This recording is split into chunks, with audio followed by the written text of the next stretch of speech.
So the major issue I had, I thought you were mean at times. Okay. Give me an example. I mean, the, you always catch me off guard, right? Did I just catch you off guard again? You did. Okay, let me with that help question. you. Okay, go ahead. Let me help you out. I remember when it was time for the kids, when you thought it was time for the kids to start having cell phones. Okay. And I would be, no, you can't have a smartphone until you're 16. Right. You don't need a phone. Okay. What do you need the phone for? Yeah. Would that be one of the times you thought I was mean? No, absolutely not. That was the time that I thought you were strong. So. But you didn't agree with me then. I mean, you were mad at me because some of them were in high school. Some were in high school. So I was thinking they were in high school. They need a cell phone.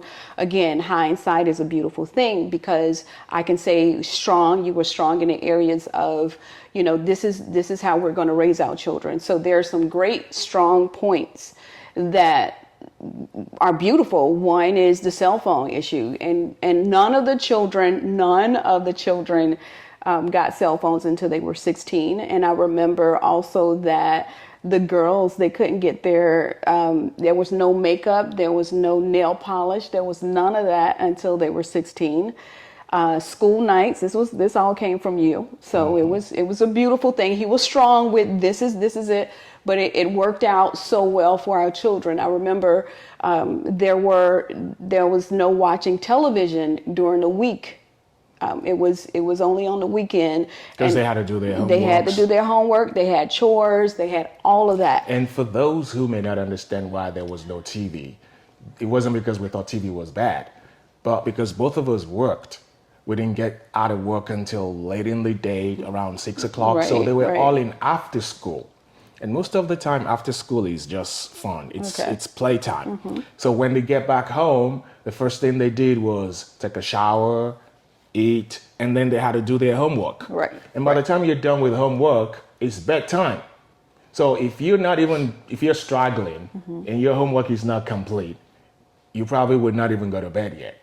So there was no time for TV because we come home, pick them up from after school around 6 o'clock, 6:30. So we don't get home until 7. Now you got to shower, you got to eat, and then do your homework. By the time you're done with that, it's bedtime. You're Right. watching TV at 10 o'clock on a school night. Right. No. Yeah. So Friday was freedom night, right? They come back from school. I think they close early after school on Fridays as well. Right. So they come back home and, no TV until all the chores were done, right? And my position had always been, you make the mess, you clean your mess. I'm not sweeping for the kids. I'm not doing their dishes. No, I work, you work. We pay the bills, we put a roof over your head, we put food on the table. You're gonna do the dishes after yourself. You're gonna clean the floor. You're gonna clean the bathroom. You're gonna learn to be responsible. But initially, there was some pushback because I remember your response was always, kids gotta be kids, right? Yeah, I mean, like sometimes they needed a break, and I did. My thing was, and that was beautiful, but at the same time, it was some hard stuff. Like, so you didn't communicate that softly. That's when I say there was a mean side. You were like, If I say it once, I didn't have to say it twice. I pay the bills and and I'm like, babe, you can talk better than that. So that's the mean side that I was talking about. But guilty as charged. But in terms of the chores and stuff, I was more relational. I was like, you know what? Yes, they have to do chores. They're going to do chores. And sometimes I help them do their chores. That was just how I was. And I was like, if we do this together at times, we're building relationship. And the whole goal was to build a relationship with my children. So okay, so if we balance, right, I think there's balance and you there. see, I was a yin, you were the yang, and when I was a yin, you were the yin. There you go. It was balanced. No excuses, but at least we balanced it. But I think we had issues also in how we challenged each other on what we disagreed with. That's where the communication came in. So I was saying, like, the original problem that we had with each other in terms of not knowing how to communicate with one another. I didn't know how to communicate with you. So, of course I'm yelling, I'm cursing, and I'm whatever. But that spilled over to the children, because when there was times where you put down, I wasn't standing behind you. You know, I was more, I can say, undermining your authority in a way. Yeah, you did. Look at you. I forgive you.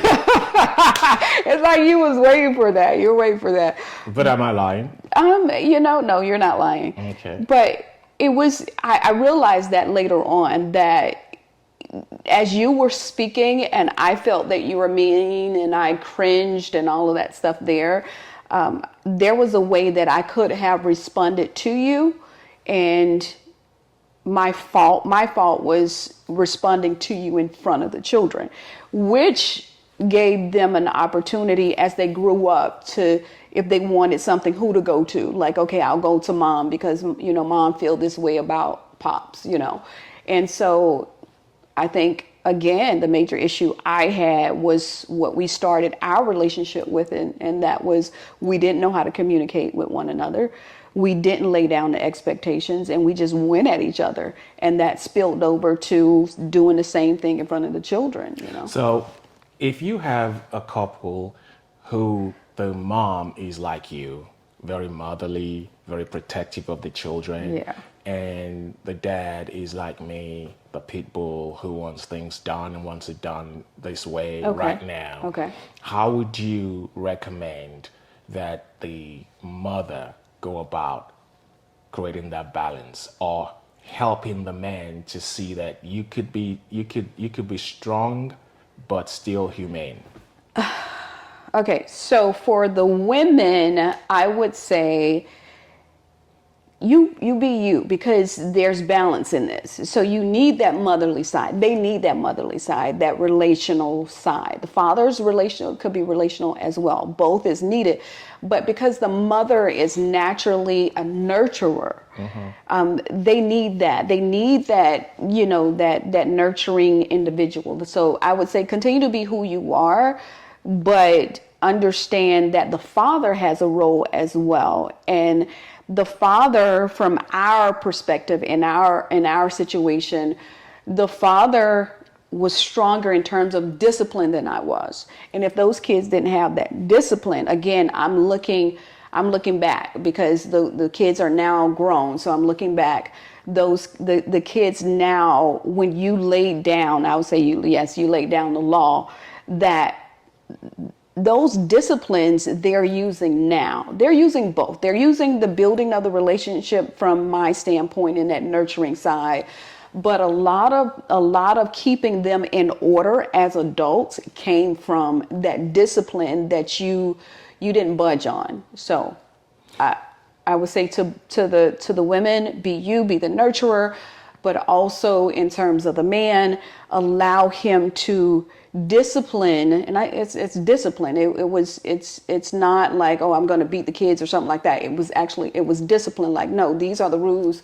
We have to stick by the rules. And if you have an issue with this, talk to me behind the scenes. So it's a matter of respect. And I would say just do it. Talk to one another, communicate with one another behind the scenes, but let the mother be the mother in terms of be that nurturing person.